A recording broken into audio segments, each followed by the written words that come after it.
வணக்கம். நான் உங்கள் சீனி பேசுகிறேன். இந்தியாவில் 1,10,00,000 இன்ஜினியருங்க இன்னைக்கு நிலைமையில் வேலை இல்லாமல் இருக்காங்க.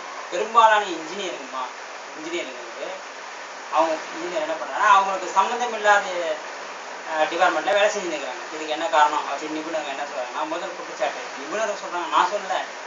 என்ன சொல்கிறாங்கன்னாக்கா, ஸ்கில் டெவலப்மெண்ட் அப்படின்ற முக்கியமான ஒரு வாழ்க்கை தேவையான ஒரு இது வந்து நம்ம பாடத்திட்டத்தில் கிடையாது. அதாவது மெக்கானிக்கல் இன்ஜினியருக்கு அவரோட பைக்கில் செயின் கைண்டாக்கா அது மாட்ட தெரியாது. எலக்ட்ரிக்கல் இன்ஜினியருக்கு அவர் வீட்டில் கரண்ட்டு ஃபியூஸ் பண்ணால் என்ன பண்ணுறதுன்னு தெரியாது. இதுதான் யதார்த்தத்துக்கும் பாடத்துக்கும் சம்மந்தமே இல்லை.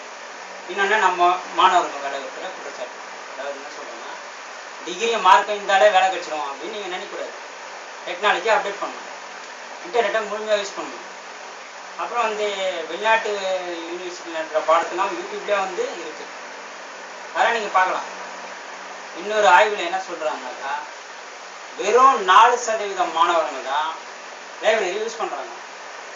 அப்படிங்கிறது வாரத்துக்கு 2 நாள் நீங்கள் லைப்ரரி யூஸ் பண்ணணும்.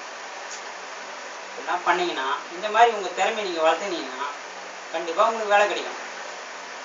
படித்தா போதும், படித்த உடனே வேலை கிடைச்சிடும் அப்படின்னு நீங்கள் நினைக்கக்கூடாது. வணக்கம்.